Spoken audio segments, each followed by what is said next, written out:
Video देखने से पहले चैनल को सब्सक्राइब करना ना भूलें।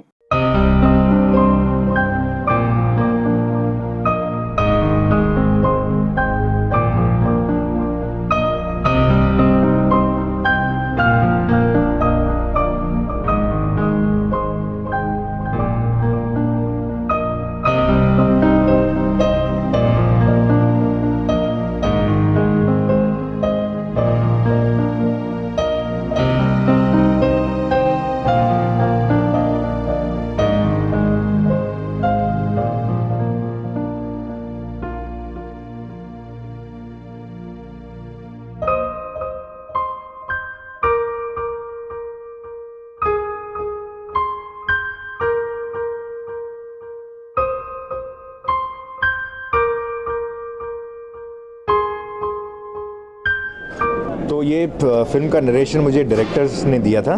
निशांत का डायरेक्टर हैं और एक बहुत ही इमोशनल हार्ट रेंचिंग स्टोरी है। एक फैमिली के बारे में, एक औरत के बारे में, उसकी जो लाइफ में जो हुआ है और जो इनजस्टिस हुआ है उसके साथ, और कैसे उसके साथ उसने कई सालों तक अपनी ज़िंदगी बिताई है और उसकी वजह से उसके इर्द गिर्द जितने लोग हैं उनकी भी ज़िंदगी कितनी इफ़ेक्ट हुई है। और एक स्टेज के ऊपर फैमिली में पता चलता है कि क्या इंसिडेंट हुआ है और how the family unites together and tries to get justice on a very supposedly, मतलब जिसमें सोसाइटी में हम लोग जिस चीज़ को टैबू भी मानते हैं और लोग मतलब ओपन होने में डरते हैं कि कॉन्सिक्वेंसेस जो फेस करने पड़ेंगे सोसाइटी के, उसको फेस करते हुए how the challenges are met and this family fights and ultimately tries to get justice. तो it was a very interesting story और जो पार्ट मुझे दिया गया है बड़ा इंटरेस्टिंग है। So I am looking forward to being a part of this film. जी जी जी। उसको कैसे देखते हैं आप समाज में, उनको कितना न्याय मिल पाता है और आपका कैरेक्टर कितना हीरोइज्म आप देख पाते हैं? तो जैसे सोसाइटी के अंदर बहुत से ऐसे इश्यूज़ हैं जो बहुत सालों से, मतलब we are all constantly trying to get justice for a lot of things in a lot, and particularly for rape victims sometimes it's justice delayed, also is justice denied, but at the same time as long as there is any kind of a support system from the family, from the society, then most of these people who have the courage to come out in the open and get justice for themselves. So it's a very sensitive subject, very sensitive topic, and it has been handled in a very nice creative manner and woven into a very beautiful interesting and in a way even entertaining story. तो कई stars हैं, कई actors हैं जो पहले justice के लिए इस तरह के हीरोइज्म का रोल प्ले करते हैं। जी। आपको अपॉर्चुनिटी देख रहे हैं इस रोल को? तो as an actor I think it is इस रोल में काफ़ी कुछ है ऑफ़र करता है मेरे लिए, क्योंकि इसमें एक रेंज ऑफ एज का भी है। मेरा कैरेक्टर 20-25 साल एक ही मतलब ग्राफ उसका है। So there is a small portion of my film where I am playing a very younger man, and then a lot of the portion is of an older man which I have not yet played in a long time. I don't think I've played a 60-year-old person in any of my films. So it will be a very interesting, challenging, character to play. And with the help of the director, I guess I will understand how he wants me to portray it, and we'll convey the role. So the multi-cast film, gentleman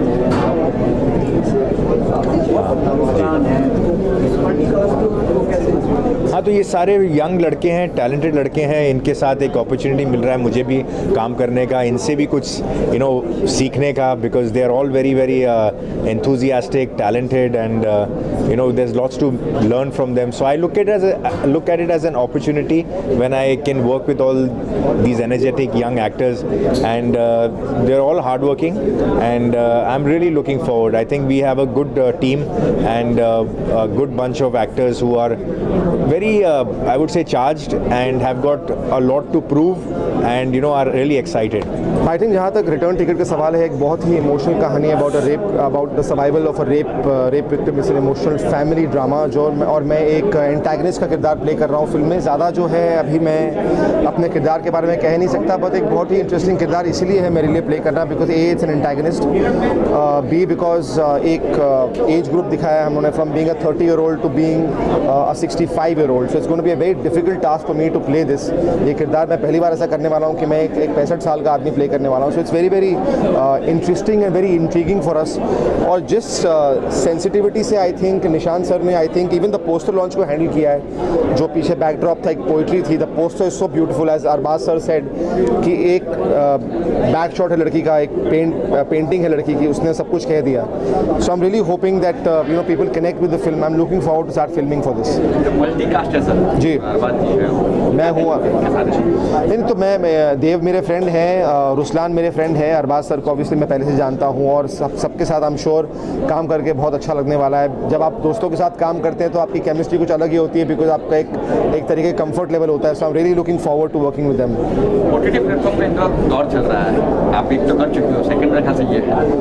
क्या लगता है कि ये platform कहाँ तक सही चल रहा है? नो आई थिंक ओटीटी ने बहुत लोगों को मौका दिया है। ऑब्वियसली मेरी शुरुआत फिल्मों से हुई और मैं हमेशा फिल्में करना चाहता हूँ, लेकिन जहाँ तक फिल्मों का सवाल है, ओटीटी का सवाल है, आज जो एक बीच का दीवार थी वो अब टूट चुकी है और आश्रम की वजह से लोगों ने इतना प्यार दिया मुझे। आश्रम became one of the most successful shows on OTT platform. अभी मेरे कुछ 13 शोज़ ओटीटी शोज़ मैंने साइन किए हैं, तो लोग बहुत कुछ देखने वाले हैं मुझे ओटीटी प्लेटफॉर्म पर और मेरे गाने हैं, बहुत कुछ हो रहा है। But again coming back to your question, I am very thankful कि Amazon, Netflix, Sky 9, all these platforms have given actors like us another life. हमें मौके दिए अलग अलग किरदार प्ले करने के लिए। I always be grateful. Film का नाम है रिटर्न टिकट, 30 साल बाद, जैसा कि अभी आपने सुना। और फिल्म बहुत ही सेंसिटिव सब्जेक्ट को लेके बनाई जा रही है। रेप विक्टिम के ऊपर एक फिल्म है और हमारे देश में कोशिश करने के बावजूद ये चीज़ें कम नहीं हो पा रही हैं। शायद इस फिल्म के ज़रिए एक इमोशनल जर्नी जो हम दिखा रहे हैं, लोगों की सोच में थोड़ी जो है बदलाव आएगा कि नहीं यार, हर इंसान की एक पर्सनल स्पेस होती है, हर इंसान की एक डिग्निटी होती है, हर इंसान की एक इच्छा होती है, उसके अगेंस्ट जाके उससे कभी भी कोई भी काम ज़बरदस्ती नहीं कराना चाहिए। तो ये फिल्म इस बारे में है। और रही बात मेरे किरदार की, तो जो मेरा यंग वर्जन है जो कि अरबाज भाई और श्वेता जी का बेटा बना है, वो है कुणाल, जो मैं अपनी एज प्ले करूँगा। और जो मेरा ओल्डर वर्जन है वो हम जो 4 दोस्त हैं, अध्ययन में, रुस्लान और अमित, तो वो किस तरीके से बहुत ज़्यादा रिवील हो जाएगा। तो इस तरह की कुछ फिल्म है, मैं ज़्यादा बताऊंगा तो अभी गड़बड़ हो जाएगी। Just the beginning. अच्छा, ओटीटी प्लेटफॉर्म कहाँ देखती हो आप आजकल तो दौर चल रहा है? मेरी जितनी हाइट है इससे और ट्रिपल हाइट कर लीजिए, वहाँ देखता हूँ मैं ओटीटी प्लेटफॉर्म को, क्योंकि जिस तरह का ये माहौल हो गया है कोविड की वजह से, हम लोग नहीं जा पा रहे हैं थिएटर में मूवीज़ देखने के लिए।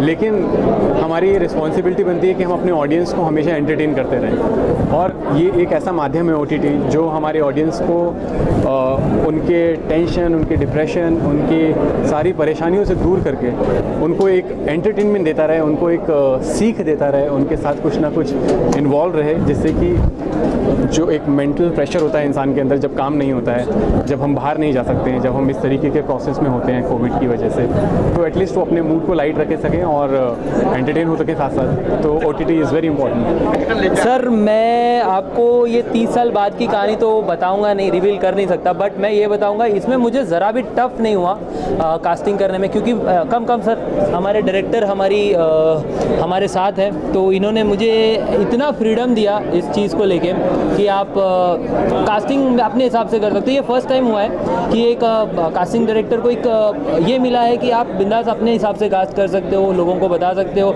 आप अपने हिसाब की कास्टिंग कर सकते हो। That was my happiness in this. Arbaaz ji के साथ मेरा पहला प्रोजेक्ट है, बट हम बहुत टाइम से उनको जानते हैं, एक दूसरे को जानते हैं, बट काम इवेंट किया हुआ है। देव मेरा दोस्त है, हम 2 फिल्म कर चुके हैं ऑलरेडी। रुस्लान इज़ मेरी आज ही सुबह मुहूर्त हुआ है मेरी वेब सीरीज़ का, उसमें रुस्लान भी है, तो वैसे मैं उससे जुड़ा हुआ हूँ। ये दूसरी फिल्म है उसके साथ में, और बाकी ये कास्ट सब हमारे फ्रेंड सर्कल ही है। तो this was really good for this casting मैंने जो की है इसमें। आई एम रियली थैंकफुल निशान जी टू होपिंग में और मेरे ऊपर भरोसा करने के लिए।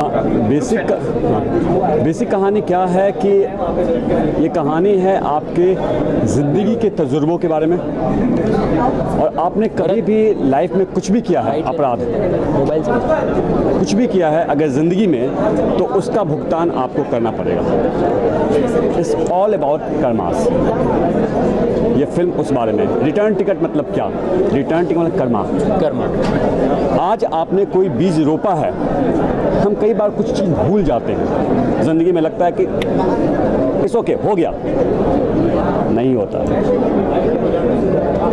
जवाब देना पड़ता यहीं पे इसी जगह पे। कमर्शियल रिटर्न टिकट ही कम कम कम कम कम। कास्टिंग की बात करें तो जितने आप चिराग जी ने कहा कि सारे कास्टिंग, आपने जो कहा था कि ये चाहिए ये चाहिए ये चाहिए इस किरदार के लिए, आपने कितना कुछ कहा था चिराग जी को कि बर्बादी चाहिए इस किरदार के लिए, देवनी चाहिए आप? नहीं, एक्चुअल में क्या है ना कि सबसे पहले तो चिराग के अगर कास्टिंग ये किया तो उसका सब में डिज़र्व करता है। ऐसा नहीं कि बस ऐसे ही चिराग को यूँ, क्योंकि जब मैंने इससे बात की यार मैं तो इस स्क्रिप्ट के बारे में पूछा कि सर कैसे है क्या है, और इतने डिटेलिंग में जब इसने पूछा ना तो मुझे समझ में आ गया कि नहीं, इस कास्टिंग डायरेक्टर में बिलीव कर सकता हूँ कि ये जस्ट यूँ ही मॉडल टाइप का नहीं कि इसको ले लो इसको ले लो, नहीं, वो एक एक बारीकी से हर चीज़ को वो कहा कि सर कैसे क्या, एंड देन वो ऑप्शन मुझे देता था। और मैं फर्स्ट डे से क्लियर था कि मुझे एक्टर से क्या करवाना है भाई, मुझे 60 इयर्स दिखाना है, और कैसे दिखाएंगे वो ऐसा नहीं कि जस्ट जैसे पुरानी फिल्मों में होता था कि वाइटनर लगा दी, नहीं, पूरा बॉडी लैंग्वेज में कैसे आप काम करेंगे। ये वो फिल्म नहीं है कि एक साथ आप कई फिल्में करेंगे तो उस सेंस की फिल्म नहीं है। जी मैं यही कहूँगी कि बहुत चैलेंजिंग किरदार है ये, और एक लड़की की जर्नी है 17 इयर्स की एज से लेके 55 इयर्स की एज तक। उस लड़की के साथ क्या क्या होता है और क्या हुआ उसके साथ, क्या मिस हैपनिंग हुई, कैसे वो रेप की विक्टिम बनी, सो उसका पेन, और it's a you can say it's a complex character, बहुत ज़्यादा कॉम्प्लेक्स है उस लड़की के अंदर, बहुत ज़्यादा दर्द है, बहुत ज़्यादा पेन है जो वो 30 साल तक अपने हस्बैंड से छुपाती है। अपने सके बच्चे को वो प्यार नहीं करती है और वो क्या चाहती है कि वो उसको मार दे। So it's all about that girl's pain. उस लड़की की एक पेन की जर्नी है 17 साल से लेके 50 साल की उम्र तक। फर्स्ट जब ये कहानी आपके पास आई, क्या रिएक्शन था, क्या माइंड में आया ये कैरेक्टर के बारे में? मुझे लगा कि it's too early for this kind of role, but Nishant ji ने जो मुझे कॉन्फिडेंस दिखाया कि नहीं गुरलीन, इसमें 17 साल की एज है तुम्हारी, फिर उसकी जर्नी शुरू होती है धीरे धीरे धीरे धीरे, और कैसे वो 50 साल की उम्र में जाके उसको इंसाफ मिलता है। सो मैं बहुत लकी हूँ, निशांत जी ने मेरे ऊपर वो ट्रस्ट किया एंड उनकी शुक्रगुजार हूँ, उन्होंने मुझे ये रोल ऑफर किया। सो आई थिंक ऐसा रोल आपको लाइफ में एक बार ऑफर होता है और आप बहुत लकी होते हो अगर आपको ऐसा रोल ऑफर हो जाए। सो लाइफ टाइम मैं बोलूँगी कि ये मेरे लिए एक अचीवमेंट वाला रोल होगा। जैसे कि आपने 50 प्लस कुछ एज है आपको लगा नहीं 55 एज क्या कैसे क्या हुआ? वही मैंने वही बोला था, लेकिन उसमें क्या था कि जो उसका प्लस पॉइंट था कि वो 17 साल की भी है। सो पहले वो 17 साल की होती है, फिर वो 20, 30, 40 एंड फिर वो 55 की हो जाती है। सो ये नहीं कि 55 ही है मूवी में, उसकी जर्नी स्टार्ट ही 17 साल की एज से होती है। सो मेरे लिए 2 रोल्स हैं, एक 17 साल का और एक 50 साल का ना। ये हर प्रोड्यूसर हर इंडस्ट्री वाले ने ना ऐसा फिल्म बनाना ज़रूरी है, लोगों तक अच्छा मैसेज पहुंचाओ, समझा, अच्छा मैसेज पहुंचा रहे इन लोग। जो मैं इतना टाइम से जो वीडियो बना के बोलता हूँ ना कि कुछ तो ऐसा कानून निकालो जो हमारे माँ बहनों को ना खुलेआम फिर घूमना पड़े, नहीं तो ये साले जो दरिंदे जो माँ बहनों का रेप करते हैं ना, बेटियों का करते हैं, वो कुछ टाइम के बाद चूतिया लोग छूट के आते हैं, फिर कोई ना कोई बेटी किसी की शिकार होती है, समझा। तो ये बहुत अच्छा मैसेज दे रहे। आप कुछ किरदार कर रहे हैं? अभी तो करना पड़ेगा ना, बुलाया तो करना ही पड़ेगा। हाँ, जो भी ऐसा करेगा उसको ठोकने का काम मेरा ही है ये फिल्म में। किरदार है आपका ये? हाँ, जो भी अभी ये करेगा ना उसको मारने का काम मेरा है। तो बीच में आपने कह रहे थे कि मेरा नेगेटिव किरदार आ रहा है, बड़ा एक्टर है, यही तो कहीं नहीं अभी कुछ भी हो सकता है ना।